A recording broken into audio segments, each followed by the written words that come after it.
You're listening to the DolphinsTalk.com podcast network.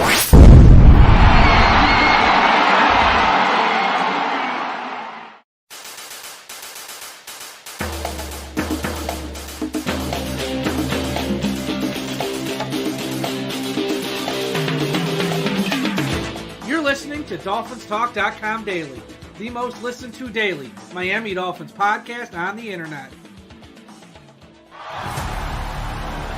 Come on, Dolphins fans. Time to fins up.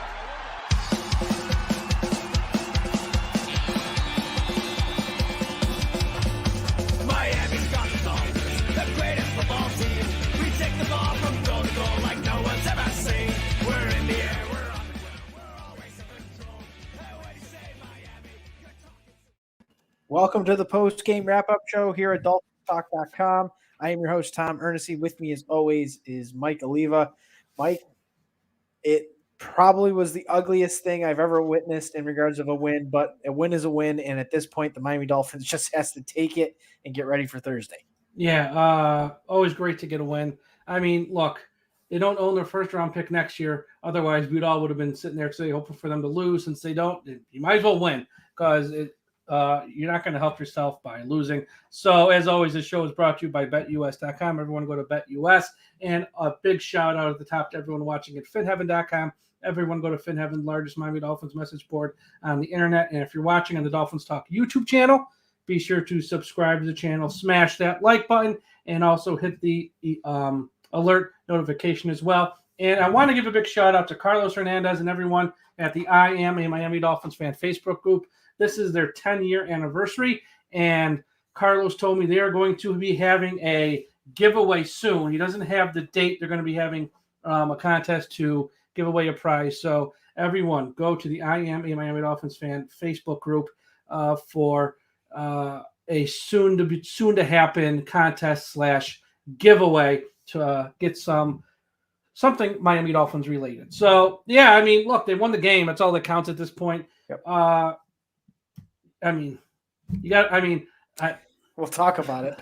I don't know what else to say. I guess the big story where we got to start, though, is the quarterback, Tua Tagovailoa, once again misses a game for an injury. Might not be a major injury, but this was the knock on him coming out of college that he can't play. Now, we don't know the whole story. Maybe he wanted to play, and they told him no. Maybe he couldn't play. Maybe he really has a bruised ego and not a bruised finger. Nobody knows.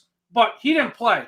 And this is a huge issue for him and this organization as they move forward the rest of this year into the offseason. Can you trust this guy to show up and play week in, week out? And the answer is clearly no.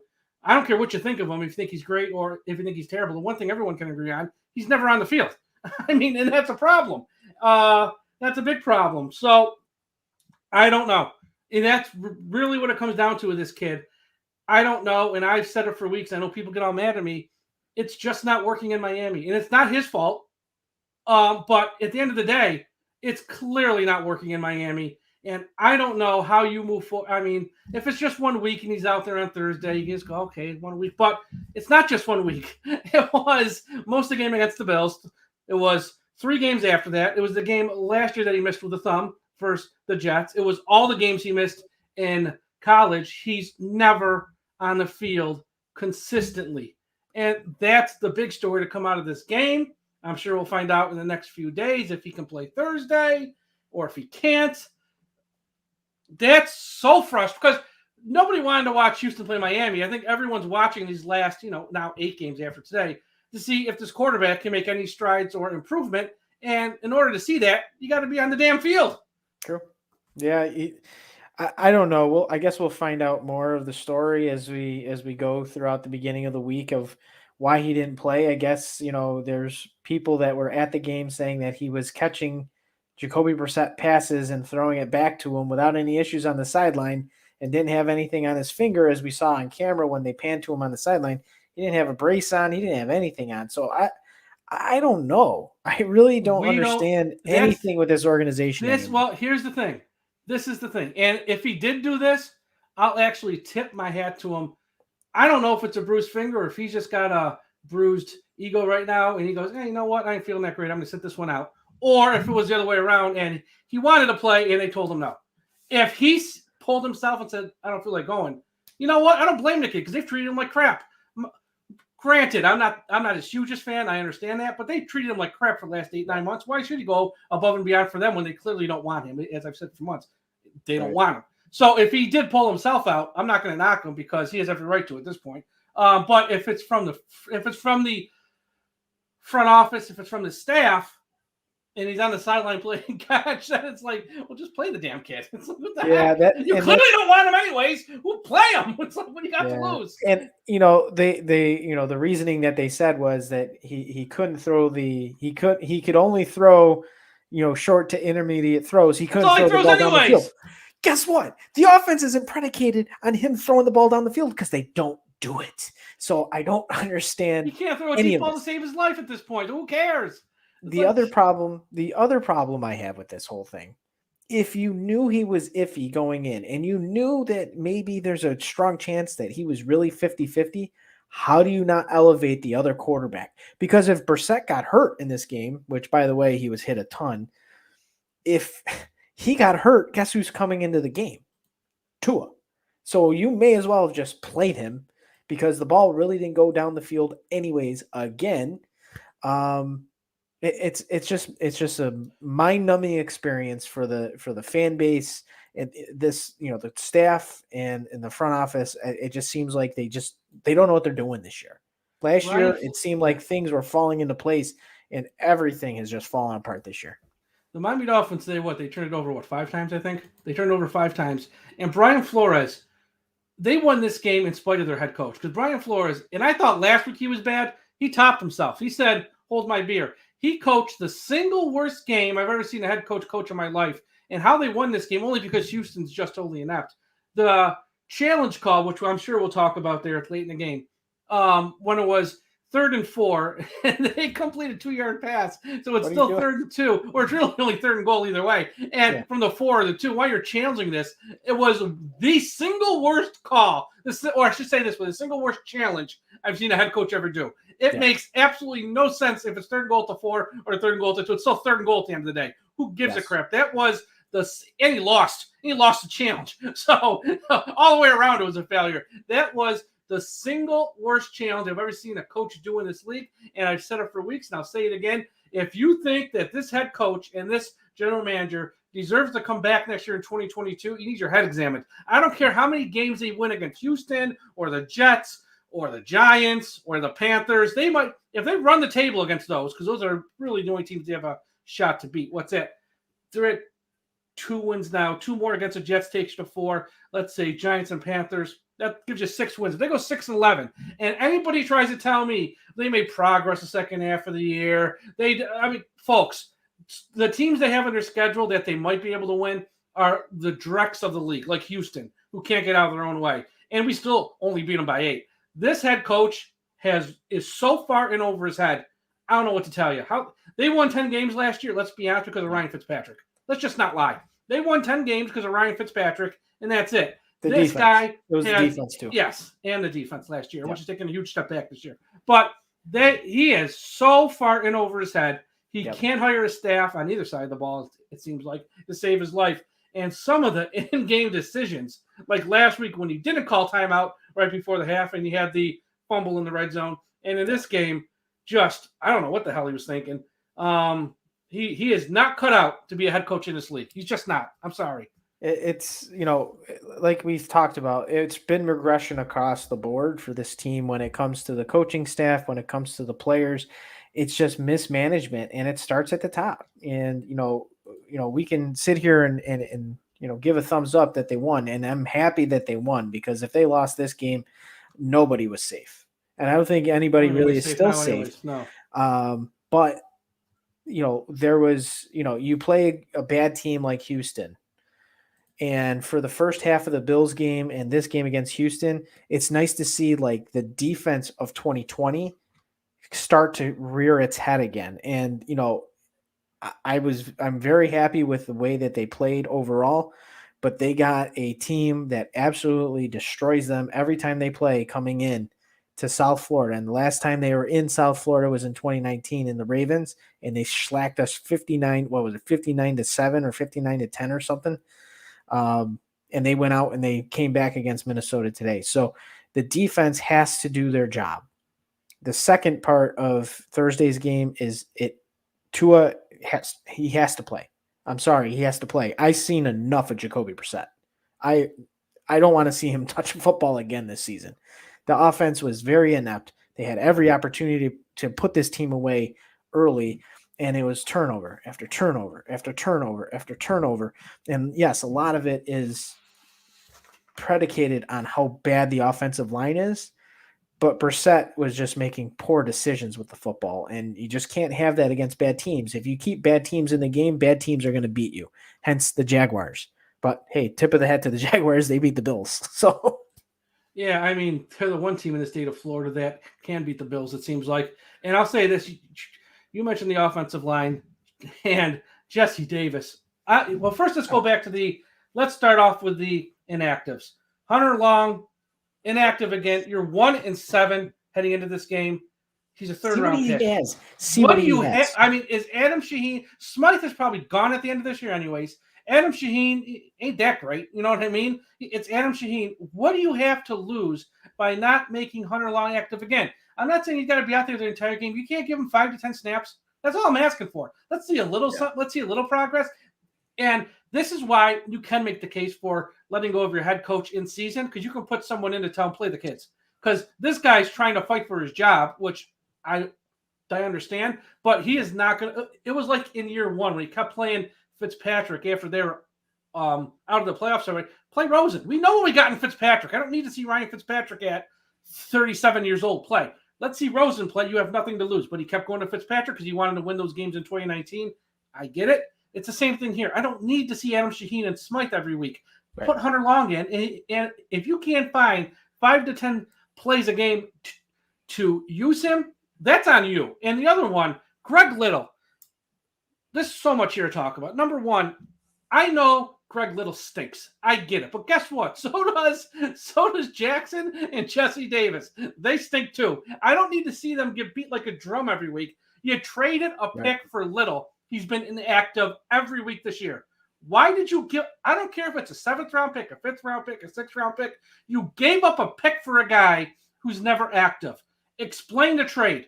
They could have kept the pick and put me on the roster and just have me be inactive each week. You would have got the same out of him. You know what I mean? You would have got the same conclusion at this point. He's inactive each week. Why?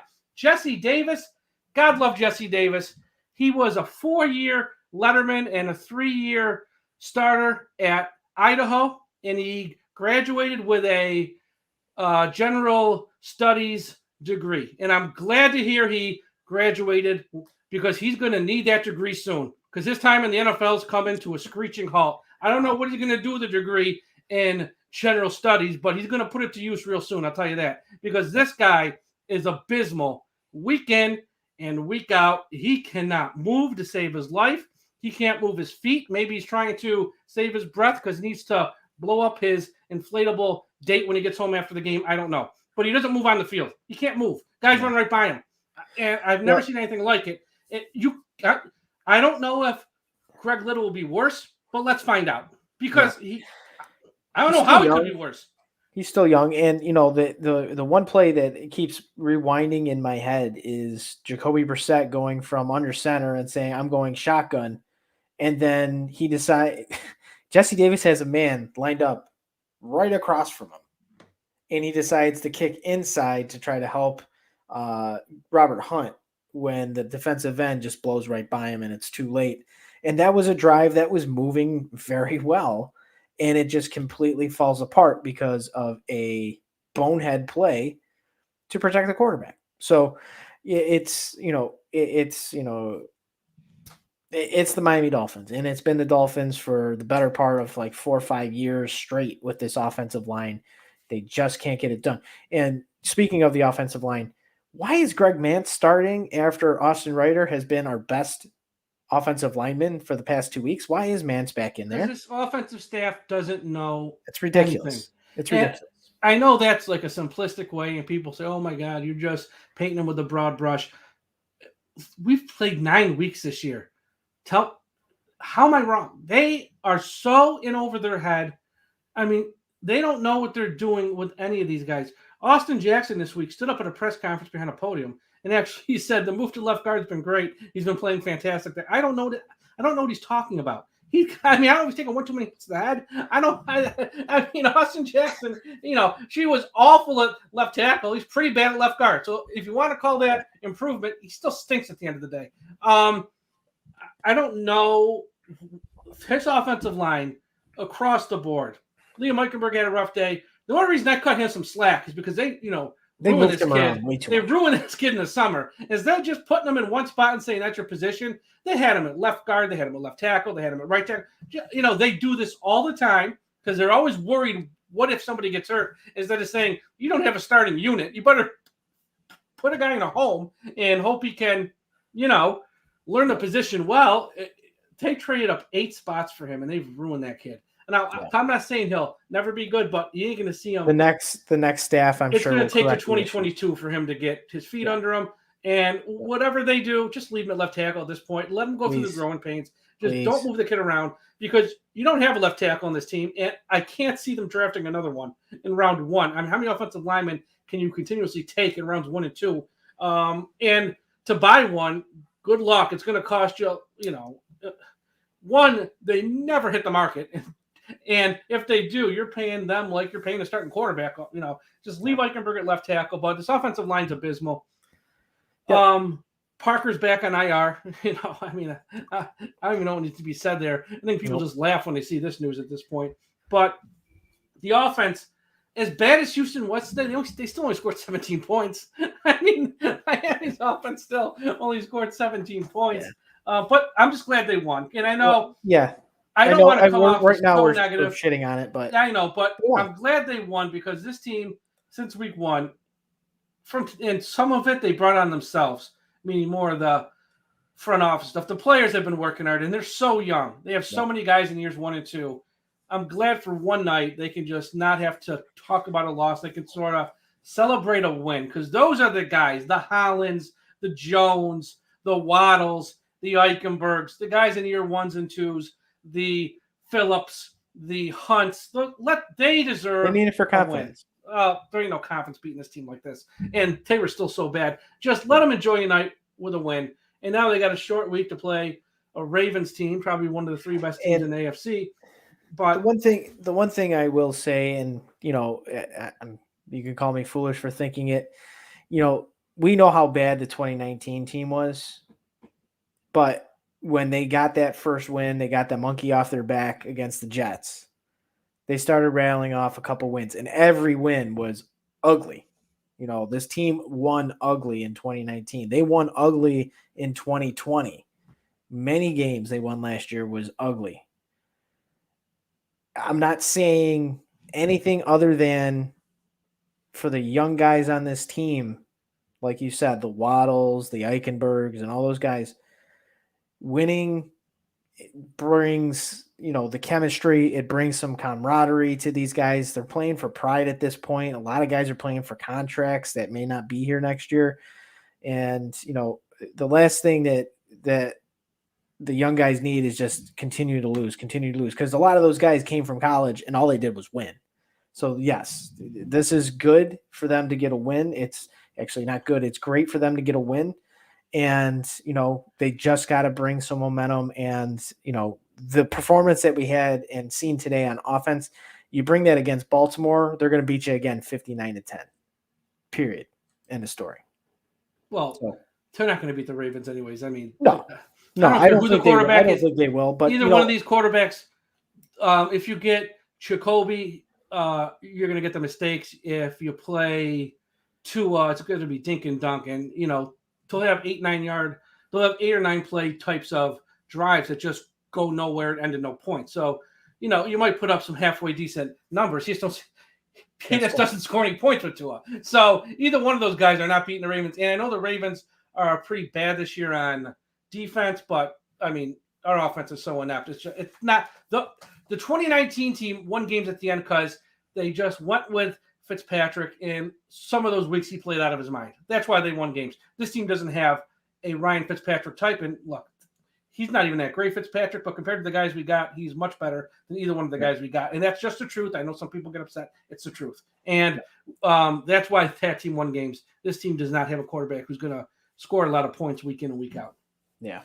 And we can always point the finger to the quarterbacks that aren't doing their job. But I have more than half of the blame on the coaching staff because they look lost. They look lost this year. And, you got to execute when you're on the field. You got to execute with what you're doing. But play calling, you and I agree, play calling has been atrocious. The concepts, and I pinpointed it during the week, the concepts that this team is running offensively, I can't even design that bad of a play on Madden football. I think my daughter can draw better route concepts than the 3 offensive coordinators for the Miami Dolphins. It's so bad. But that's on the coaching staff, that's on the head coach, that's on Chris Greer. There's a lot of things that have to get better. Obviously, we want to see some improvement this year because we need to figure out what the hell this team is going to do in the offseason. But obviously, we still got a long way away before we get there, another 9 weeks before this season's over, before we can really get into that. But let's talk about the game, Mike, because, if anything of a win, but when we go through this game, it's anybody. If it was any other team than the Texans, the Dolphins lose this game today. I'm sorry. Yeah, they wouldn't have beat any other team in the league. I mean, they didn't score a point in the second half. Miami, they did not. I mean, that's how. I mean, I don't know how. Whatever. I mean, that's just it's embarrassing almost. Yep. All right, let's get into it. The Dolphins went 3-and-out on their opening drive. The Houston Texans get the ball. Tyrod Taylor's first game back from his IR stint drove the team down the field to the Miami 16 on a beautiful blitz from it was Brandon Jones on that play on that 3rd-and-1. Brandon Jones came off the edge, and that was a very aggressive play call on 3rd-and-1 from both sides of the ball. And it was intercepted by Javon Holland, who once again is just continuing to shine in this Miami defense this year. Just a great play overall and a tremendous play from Brandon Jones to get in Tyrod Taylor's face to force that throw.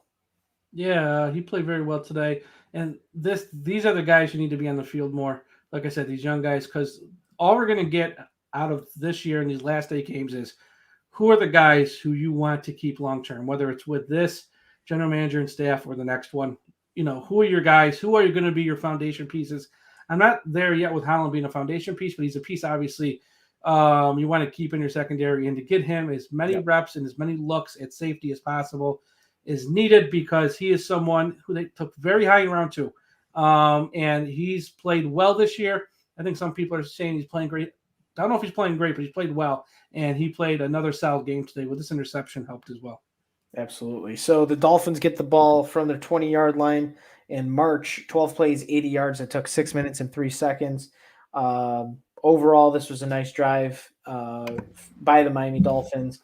Also, they got Jalen Waddle involved often on this drive. The run game definitely did not show any promise at all for this game, and we'll go through those numbers here as we go.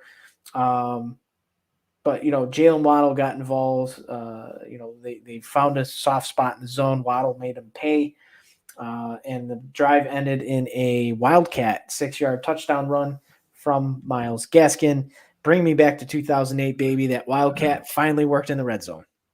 Well, they can't line up and just run it like a normal team. So you got to get creative here. So that's what they did, and it worked here on this play. And they got a touchdown. One of the few times you can say that about this Dolphins offense. Absolutely. So the Texans get it back. They go 3-and-out. Dolphins get the ball at their 29-yard line, and a just absolutely ugly throw from Jacoby Brissett on 2nd and 10. I can't wait for the coach's film on this, Mike, because Jalen Waddle was wide open down the field, just wide open, nobody in sight, and he bootlegged, took too long, and threw it up, and it was in double coverage, and it was interception.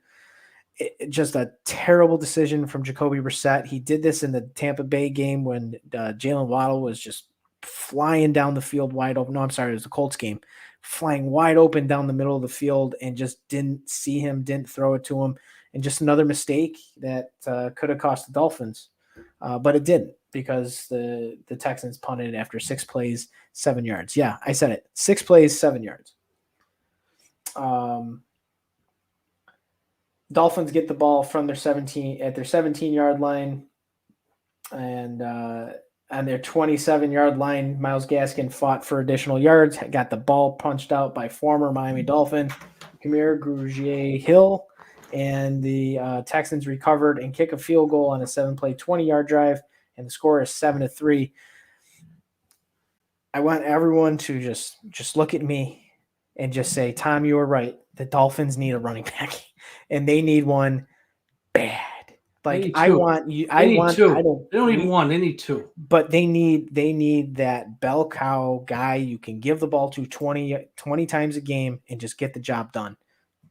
And it's just, again, another fault. Not everybody can be a stud running back in the NFL. You need to go and get a stud who is already a stud to put in this system, because if you have a solid running game, maybe your offense is going to be a lot better. It ain't it. And Myles Gaskin is, again, he's a complimentary guy. He's a fine number 2 running back. He's not your starter. I'm sorry. Here's the thing we've learned this year about Myles Gaskin. I know fans, anytime anybody else on offense isn't playing well, they go, it's the offensive line. You can't blame the offensive line for everything. Okay, No. You just can't. And what we've seen this year out of Myles Gaskin is not only is he not a number 1 running back, which we all at least anyone with a brain knew. He's also not a number 2 running back that you can use in a timeshare. He's a number 3 change of pace running back. That's what he is. And if you're the Dolphins this offseason, and I'm throwing out names just as examples, I'm not saying them per se, you have to go out and get a Carlos Hyde, Leonard Fournette type, a veteran who is a capable, proven NFL running back. And then in rounds 1, 2, or 3, you draft one. And you go into next year with whoever you take in rounds 1, 2, or 3. It's got to be the first 3. Can't wait thinking Mike has finally joined me. No, I have joined you. I just told you they weren't going to do it. I've always been on your side here. I've just told you they're not going to do it because that's not the way this. Yeah. That's not how they think. I've always been on your side with this. I wanted to take Travis Etienne in round 1 this year. They didn't do it. You wanted the kid for Pittsburgh. Whatever. We each wanted the same thing. Yeah. So that's how you do it. You draft 1, 2, 3. Then you get a veteran. I don't care which veteran, but someone along the lines of a Hyde, Fournette, someone of that ilk. There's a lot of names out there, whoever. And those are your 1 and your 2s, and then you get Myles Gaskin as a 3. And you go tell Patrick Laird, you go tell Salvin Ahmed, you go tell Malcolm Brown, thanks for participating. Enjoy your life. We will wish you the best on your future endeavors to send them along their way, because this whole room needs to shake up, and it's more than one guy. And it ain't going to be also, the kid they took in round 7 last year from Cincinnati. Yeah, okay, maybe he's got a future, but he ain't the answer either. Okay, we need proven guys. Proven. And a rookie. Yes. We'll get into this when we get towards the end of the season. I don't mind to keep Myles Gaskin as the 3rd. As a number 3. Yeah. Keep him as your receiving back because he's very good at receiving. But from a vision perspective, it was on display today, and even the announcers called it right out. He said he cut to the left. If he cut to the right, he had green pastures in front of him with one guy to beat. So, he's just not very good. That's all it is. It's not it's not a knock on him as a person, which I know some fans, anytime we say something about a player and how they play in the field, they take it as we're taking a shot at them in their whole life. Nothing against him. It's the same thing. I mean, he's just not a good player. He's a number 3 running back in this league. And he'll be a very good number 3 running back in this league. But you cannot use him as number 1 or number 2. He's just not that guy. We're killing the team after a win. Wait till Thursday. After the field goal, the Dolphins went 3 and out and then held the Texans to a 6-play, 14-yard drive that resulted in a punt. And Javon Holland on the return fumbles, and the Texans get the ball in at the Miami 23-yard line. And again, the defense stood tall after a 3-play, 1-yard drive, a field goal, and it's 7-6. Ball security has just not been a good thing for the Dolphins, especially in this game. But they got to be better at calling a fair catch. Not everything has to be a punt return in this league, especially when the coverage wasn't very good on that particular play. Holland made one guy miss, but you got to protect the football. Yeah, and I know some fans are asking, why is he back there? Why not? I mean, let's try.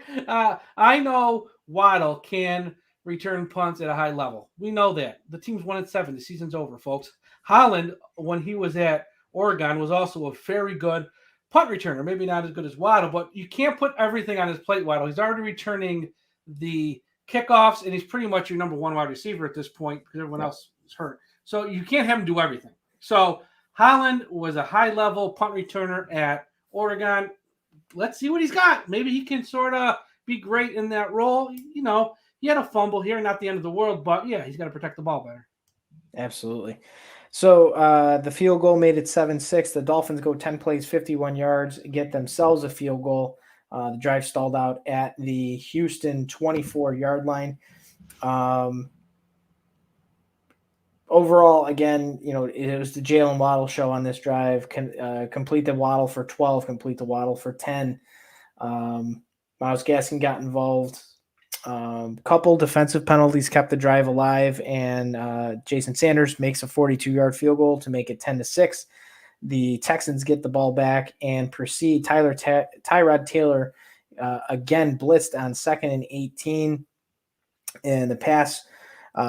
He rolls to the sideline. This was just I don't understand it. I don't understand it. It was a terrible play. Tyrod Taylor lobs the ball. Jerome Baker was out of bounds, reestablished himself in bounds, and intercepted the pass. How is that not in the bench? I don't know, but it ended up working out because the Dolphins go 4 plays, 26 yards, score a touchdown on a Mac Hollins. What was it? 5-yard touchdown reception from Jacoby Brissett, and the score was 17-6, and things were looking good. And at that point, that was pretty much the offense for the game because the second half, we'll get into that in a second. Oh, hold on. Let's just fly through the second half because there's not one play. Well, okay. I'll just go through the drive scenario. Yeah, because there's nothing to talk about. Here we go. Texans get the ball, interception. Dolphins get the ball, interception. Punt, field goal, Texans. Fumble, punt, fumble, Texans. Punt, end of game. Interception, punt, field goal, fumble, punt, end of game. You couldn't. That's the most inept half of football. And on top of all that, what do we see in that half? There's a couple things that kind of stand out. Merritt, who had his first NFL reception ever, he had at least one drop. Some people say 2. Look, the first one was on Brissett. He had a drop. One of them counts as a drop. So he finally got a chance.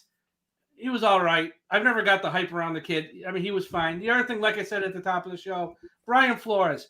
Some people are saying, well, he was going to call timeout anyway, so you might as well challenge. No, you only get 2 challenges a game. If you lose one, that means you're only down to 1. Right. You call it, if he wanted to call timeout after the play, it's 3rd and goal regardless. Yeah. Okay, third and goal at the 4 or 3rd and goal at the 2. Who cares? It's still 3rd and goal. So even if you win the challenge, what do you win? If you win 2 yards? I mean, who cares? Yeah, he's terrible. He's so bad. I would say that the second challenge was a much better challenge because was actually really, really close, and it worked out in Miami's favor because it ended up getting, they ended up being a fumble. So again, but there's something to win with that challenge. There's nothing to win with the first challenge. No, even if he wins the challenge, you're only getting 2 yards. Who cares? Yeah, it's like the second challenge ended the game. That's right. So that one, that makes sense. But the first one, there's nothing to win. I mean, it makes no sense. But let me get. We skipped halftime, Mike, but we know what we got to get to the gimmicks. Yeah, because this is because folks, winter is coming. Embrace yourselves because winter is coming. With the writers of Game of Thrones, what they did not want to tell you is that Bronn was actually in a wheelchair because he didn't trim his balls with Manscaped. Poor guy thought it was okay to trim his balls with a traditional razor or hair trimmer. Not sure what you want as a gift for the holidays? Well, Manscaped is the ultimate gift, and they're here to change the way men's grooming is taking place. So everyone go to manscaped.com, use the promo code Dolphins Talk, save 20% on your order, and get free shipping. The new Lawnmower 4.0 is waterproof with advanced skin-safe technology to reduce nicks and cuts, and even has a light to help with your close shave down there. Down where? Down there. No need to have a red wedding situation next time you're going for. See, I never watched the show. I have no idea what any of these references mean for Game of Thrones. So I've never watched the show. And also, the Manscaped, what they do have a brand new shampoo, and they have a brand new body wash that are absolutely fantastic. The scent will drive the ladies wild. So everyone go to manscaped.com, use the promo code Dolphins Talk, save 20% on your order, and get free shipping. It's time to join the Manscaped movement because these products are no joke. Once again, never saw the show, so I have no idea what these references mean. And when it comes time for gambling, and I am 2-0 right now on Sunday. We're not going to talk about Saturday, but I'm 2-0 on Sunday, where I gave you Arizona, even with a backup quarterback, plus 2.5 on the road against San Francisco. Boom, that's a win. And I gave you Atlanta and the Saints going over 41.5. They scored near 50 combined. So I'm 2-0, and I got the night game I got the Monday night game with Pittsburgh, Chicago, also going over.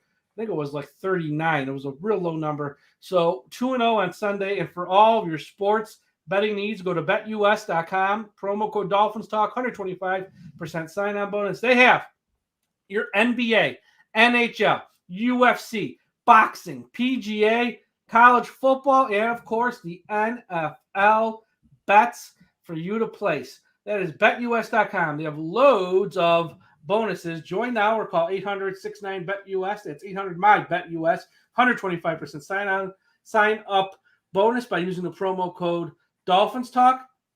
If you pay by crypto, use the promo code Dolphins Talk 200 to get a 200% sign-on bonus. They have re-up and referral bonuses as well. BetUS is known as America's favorite sports book for a lot of reasons. BetUS has all of your NFL, NBA, and NHL games with team and player props and loads of NFL future and NFL odds up. You can bet UFC matches and props, PGA golf, and round matchups, live betting on most sports, including golf. The online casino has hundreds of games, and the racebook has all of your horse tracks. They have every bet type imaginable, and the Sharp BetUS mobile platform is easy with full of betting options.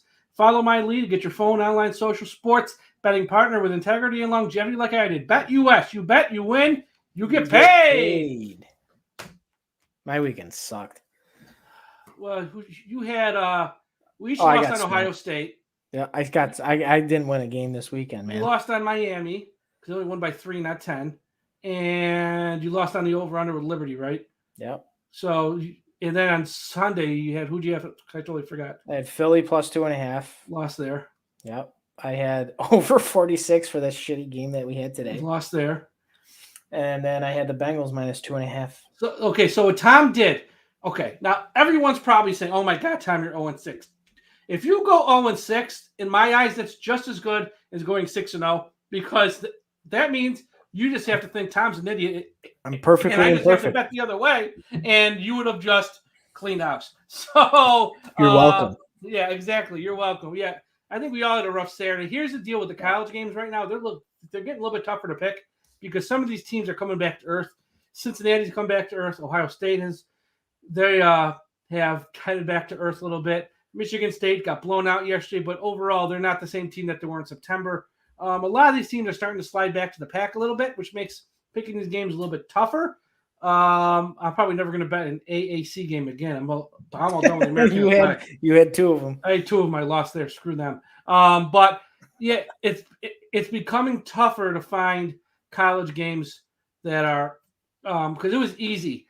I got to be honest. September, October in real life, I made a whole lot of money because it was easy to find these games. Now is we're starting to move towards the end of the year for college because a lot of these teams are going to finish up the last week of November, and we're already on November 7th. So a lot of these teams only have about 3 games left, not counting if they go to a bowl or not.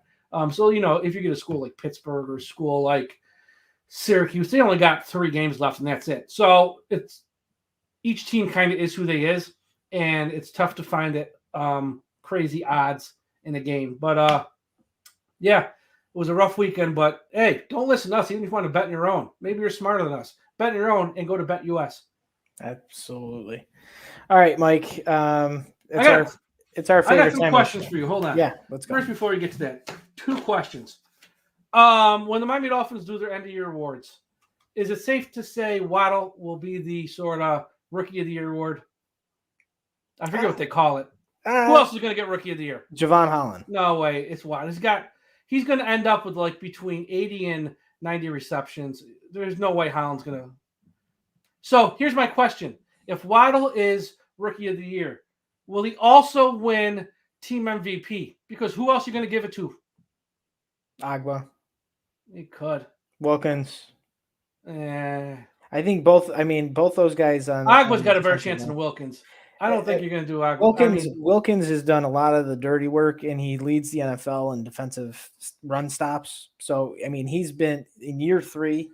I know. Lights out. But I think if they've developed anybody in this regime, Christian Wilkins is the guy. Because here's the deal with Waddle. They have played 9 games. They got, 8 to go. He's already at 56 receptions. He's probably going to end between 85 and 100. If he catches 100 balls, I don't know how he's not team MVP. Because to catch 100 balls on this offense with everything around him. It's easy when it's within 10 yards. I know, but still, it's still a lot of balls. He's caught a lot. So that's going to be interesting to see because I don't know who else you give it to. I mean, the tight end, who I'm going to ask you about next, he's had a nice year, but he doesn't put up a ton of numbers. I mean, he makes the plays that make you go, wow. But there's been, a huge parts of games where he does absolutely nothing. Or even here, like in this game, he had a couple wow moments. He still only caught 4 balls for 54 yards, which is just a ho-hum day. You know what I mean? Yes, I know the plays that he made were spectacular, but it's really just a ho-hum day. So I don't know who's going to get MVP this year, and I think it really probably will come down to either Agba or Waddle, and it would be interesting if it's Waddle because he's a rookie. I mean, who else are you going to give it to? And they got nobody else on offense. Yeah. And if you have to look to the other side of the ball, it is probably just Agba or Wilkins, and I think Waddle's had more of an impact with what he's done because if you take him out of this offense, they literally have nothing. Yeah, it's true. I mean, Waddle has been a breath of fresh air if they only used him the way that he needed to be used. Yeah, well, his yardage total would be probably 100 to 150 yards more than where he is now. If you gave that kid a real quarterback and you gave him a real offensive coordinator, I think he'd be putting up just as much as, we see with Chase and Smith and Phil. Yeah. He'd be putting up just as much, and I think he'd probably be putting up a little bit more, honestly, because I think he's that good. Electric. He just has Waddle is zero absolutely help. electric. He just has zero help. Yeah. Which is I think it's unfortunate. Now let's talk about the tight end because he made a couple wild catches today, which is as soon as he makes a couple, one-handed plays, and he's been a guy who we saw last week was probably the only guy in the field who actually knew the offense was trying to get everybody lined up. Everyone says you got to pay him. You got to pay him. You got to give him an extension and pay him. Which, it'd be nice.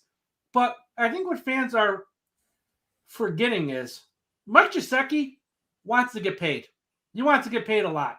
And I'm not sure if Miami offered him a contract now, he'd say yes for a couple of reasons. One, he's having a pretty good year. Not a great year, but I think when teams look past the numbers and look what once again, what's around him on this team, he has zero help. He's having a very good year. He's sort of improved each year he has been in the league. Why settle for any extension you get now when if you're not franchised, then you could hit the open market. You might get a team to really overpay to get you. So he could get more elsewhere. And 2, something fans don't really ever think about, he might not want to come back here. If they're going to start over with a new staff, a new general manager, a new quarterback, he might be like, you know what? I've been through this now. He first came with Adam Gase. Then he was here with Flores. You think he wants to go through another regime change? He might just say, I can get paid just as much or more somewhere else. Maybe it's time to move on. He might not sign anything because he doesn't want to be here. I don't know that, but that's something fans always say, sign him now. He might not want to stay. Yeah. So let's talk about that. So if, the biggest option that the Dolphins have at their disposal is franchise tagging him. Thank right? God. Here's what the numbers look like for the franchise tag, because you take the top 5 at the position and average it out, and that is what your cost is going to be for that one season fully guaranteed. The numbers from what I'm looking at here, the top 5 tight ends paid in the league, George Kittle is actually the highest paid tight end above Travis Kelce. Mark Andrews signed his extension in the offseason. Hunter Henry and Jonnu Smith signed almost equivalent deals, but the same average. So you're looking at roughly $13.5 million on a franchise tag for Mike Gesicki. Is he worth it? That's up for debate for others. But 100% he is. Okay. So people can debate that if they want. He's 100% worth it because he is an absolute weapon on the football field. Now, when it comes to, pay him, he's better. All right. So I'll list it off. He's better than Hunter Henry and Jonnu Smith, right? He's better than Austin Hooper. He's better than Zach Ertz. Kyle Pitts is a rookie. He's slotted in the top 10 because he was taken at number 3. So when you look at the money and where the Dolphins need to pay him, he needs at minimum 4 years, and he needs to slot in with Mark Andrews. He's probably going to want more because he's going to sign after. He might. But it depends on the structure of the contract. Yeah. But 4-year deal, roughly 55 to 60 million, and probably the guaranteed money is going to be somewhere in the 30s. That's just the way it's going to be. And they need to do it because if you lose 100%. him, you really have nothing on offense next year. You cannot count on Parker. You cannot count on it's going to be a full revamp. So they're going to revamp. Outside of Waddle and maybe Gesicki. It's a full revamp. Yes, absolutely. Hollins will be back because he's a good special teams guy. He's a leader on the team. Yeah, he's not an impact player. So but in spot situations, he's fine. He's not a number 1. He could be your number 5. But when it comes to, I think he's going to be back. But when it comes to him at tight end, at worst, you use the franchise tag on him, which, if anything, it just buys you a window to work out a long-term deal. And they have to work out a long-term deal. Now, look, he might want to leave, and if he doesn't, you have to franchise tag him back, and that means you have to bag and then 20%. Probably have to overpay him. But you have to do it because you can't let him walk out the door, because then you really have nothing left for whoever the quarterback is. Yeah. I don't care who the quarterback is. You got to give him somebody to throw to. And Smythe, he's probably gone after this year because his contract's up. Shaheen is like an okay player. He is probably what he is, a third tight end on most teams. Hunter Long, who the hell knows because he never plays. They have to sign him. They have to. Yep. But fans wanting him to sign now, he might have been, offered something, but he might just not want to sign it. I don't blame him. Why sign it now? I mean, yeah, he could get hurt now, but he's still going to get paid at the end of the day. So that's something to watch out with him. I don't see any incentive for him to sign now. But yeah, I just wanted to sort of mention that. Yeah.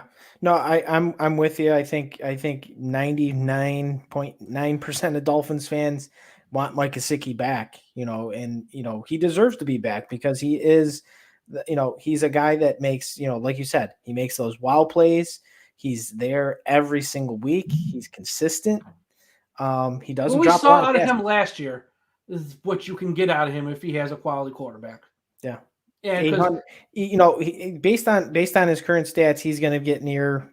He's damn near averaging close enough to get near 1,000 yards this year. Yeah. What's he got this year so far? I'm looking. Hold on. 2020. What the hell is it?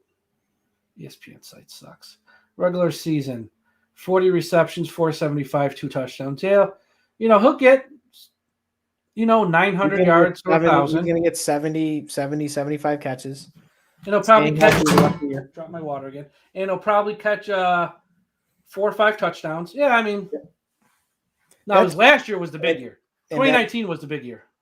And that's, when you look at those numbers, that's top 4, top 5 tight end right there. Oh, I mean, 2020 where he caught 85, 703, and 6. That's a top year. So this year he's on pace to go well past 703. He's well past to go. This is what's amazing. In 2019, toss out his year as a rookie. He had 51 receptions 2019, 53 receptions in 2020. This year, through 9 games, he's already at 44. So he's going to blow past his reception total. The yards total, his most was 703 last year. He's at 529. He'll blow past that. Touchdowns, he probably won't match the 6 he had last year. So numbers-wise, he's going to show more growth even with one extra game. The main thing is last year in 2020, he was making impact plays that changed a lot of games. This year, he's not going to make any impact plays because the team stinks. But, he's going to show a lot of growth, even though it doesn't seem like it because there are large parts of games where he does nothing. But a lot of people on offense do nothing for large parts of games. It's but not just the usage rate of Mike Gesicki, I'll go all the way back to week 1. What was he on the field for? 60% of the snaps? I mean, what are they doing? Look at the this. guy should be on the field 80 to 85% of the snaps. So period. Out of his 44 receptions this year, 27 have moved the chains. That's impactful. That is impactful, actually. It doesn't feel like it because the team's always losing. But he is moving the chains up. So, and he hasn't lost a fumble since 2019. So there's that. I mean, he's going to get paid. Yep. He will be. I promise you this. He will be in Miami in 2022, but it might be on the franchise tag. But he will be here in 2022. You might be upset, but we'll see because I don't know. They can't let him go. No, you can't do that. Nope. You got 2 foundation players on offense, Gesicki and Waddle. That's it. That's literally it. Yeah. As of right now. That includes a quarterback too, folks. I hate to break it to you. That includes a quarterback. And that includes everyone on the offensive line. They got 2 foundation guys on offense. End of conversation. All right, let's talk about the stats. Do you want to start Benny Hill music while I go through this? If I had it on here, I would. All right, the Dolphins had 22 first downs in this game, which is an amazing stat. Houston 14. 2 of those 2 penalties gave the Dolphins first downs. The Dolphins were 9 for 16 on third down. Houston 6 for 17, and they were 1 for 1 on fourth down. Miami ran 72 plays for a whopping total of 262 yards, and Houston 67 plays for a whopping total of 272, and Houston had 2 more drives.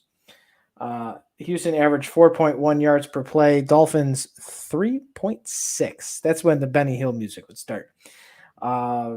Passing wise, Jacoby Brissett for the day, 26 of 43, 244 yards, a 5.7 average, 1 touchdown, 2 interceptions. He was sacked 4 times for 29-yard loss and a quarterback rating of 64.5.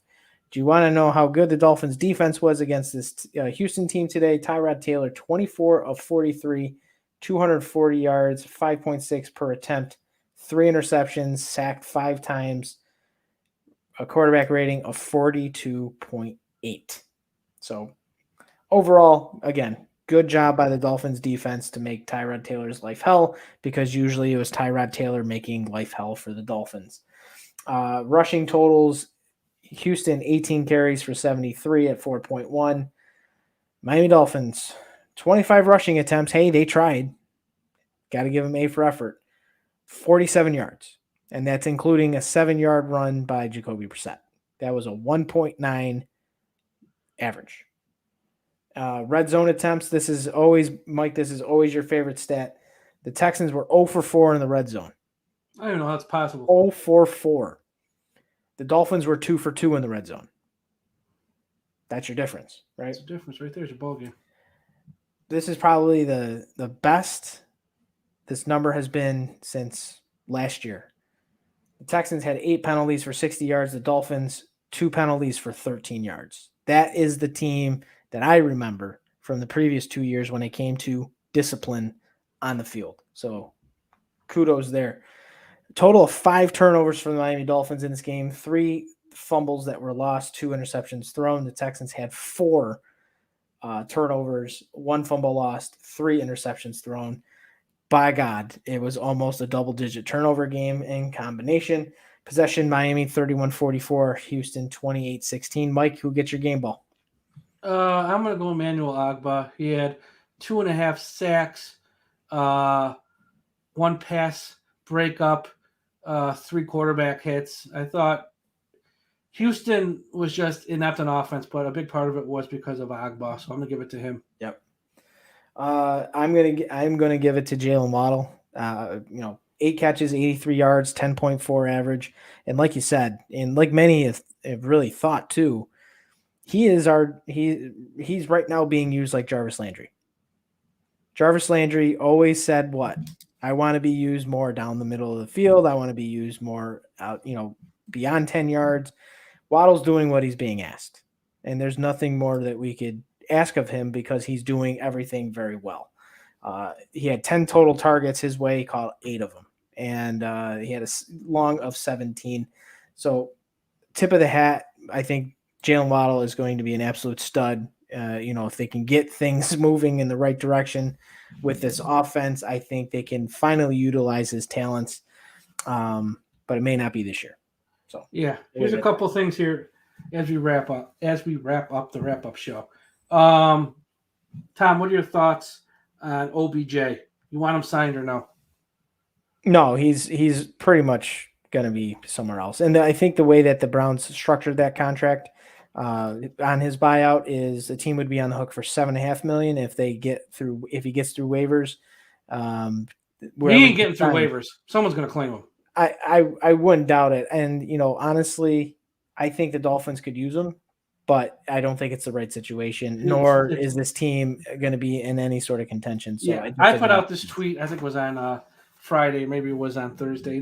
What I find shocking most fans of the Dolphins, any reporter, any talking head on one of these shows who says the least thing even critical of our quarterback, the people on social media lash out at this guy. You're an idiot. You don't know what you're talking about. Don't talk bad about Tua. Tua's the greatest. They lash out. You want to bring in a guy who spent over 2 years ripping his starting quarterback. If you gave OBJ, put him on this roster with Tua, it wouldn't take more than 3 weeks. He'd be ripping Tua. Tua don't throw me the ball. He's terrible. Then you have his father go online, be putting up. It would not end well. What shocks me amongst fans of Dolphins, how they would even consider this guy, because the way he got himself out of Cleveland was by criticizing the quarterback. He had no relationship with the starting quarterback and openly criticized him every chance he got. So there's no way I want anything to do with this whack job. Odell Beckham, this is all you got to know. He made one-handed catch once with the Giants, and he's been living off it ever since. He is a marginal NFL wide receiver. The boat incident also is up there too. Look at the record of Odell Beckham Jr. after that boat incident. It's terrible. Him on he's a marginal NFL wide receiver who's got name recognition, and fans, you really got to look past it. I mean, he is not that good. I don't care if Will Fuller and Parker don't play another game this year. That don't mean you make a bad move and sign this clown, because that's what he is. He's a clown. Yep. Number 2, you look around the AFC, and it pains me to say this, and I say it with no joy. When you list the top 3 teams in the AFC right now, the New England Patriots are no worse than 3rd. They might be 2nd. Because number 1 is the Bills, and then you got the Ravens and the Pats right behind them. You can put them in whichever order you want. The Chiefs, I know they won today, but they ain't the Chiefs. I wouldn't even put Buffalo number 1 right now. I'm sorry. Oh, who's number 1? If it's not them, it has Ravens, to be them. Ravens at this point. Well, whatever. It's still look. 1 loss against Jacksonville. That ain't going to sway me off the Bills. They're still the best team. But either way, New England's in the top 3. That's the point I'm making, because the rest of the AFC, you got the Chargers are up and down. The Chiefs are up and down. You got the Browns have a ton of injuries. If they were healthy, they could sneak their way back in there. The Titans without Henry, I'm sorry. We're going to learn tonight and the rest of this year who the real Ryan Tannehill is. And it's the one we saw in Miami all those years where if you take away Henry, good luck. I think the Patriots, and it pains me to say this, they're going to make the playoffs and as a wild card. And they're going to be in the mix in the AFC.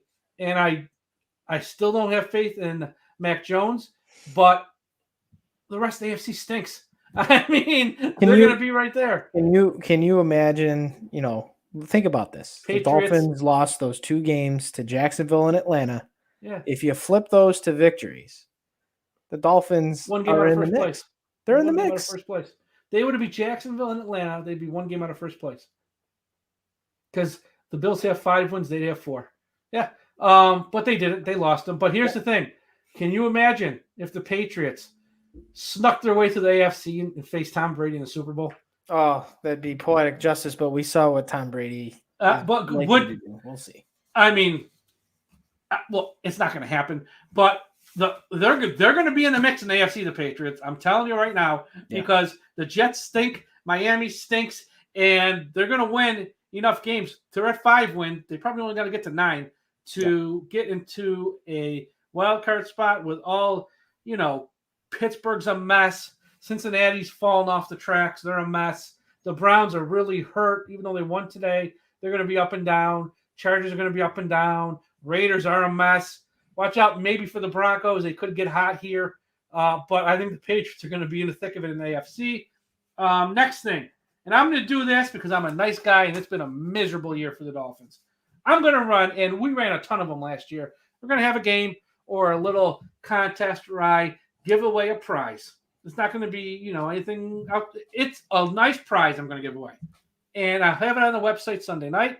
So if you want to win this prize, if you're a fan of the Dolphins, it'll be something that you're going to want. Go to the website, dolphinstalk.com, and look for the details. You're going to have to jump through like one hoop. It'll take you like less than 5 minutes. But we're going to do a contest. We're going to give away a prize because it's been a miserable year. And it's almost holiday time. So maybe we'll do this a couple times and give away some stuff. So check that out. And we have a game on Thursday. Yep. So as soon as the game ends, or as soon as the game becomes a blowout, whichever happens first, Tom and myself will be here live Thursday night with a post-game wrap-up show. Yep. So everyone be here. Follow us on the website all week. It's a short week, obviously. Thursday night, Tom and myself have a post-game wrap-up show. Dolphins, Ravens on Thursday night football. If it's look, we never beat the Ravens and we never win in prime time, so I don't expect this to go well. But we're going to have a show after the game, breaking it down.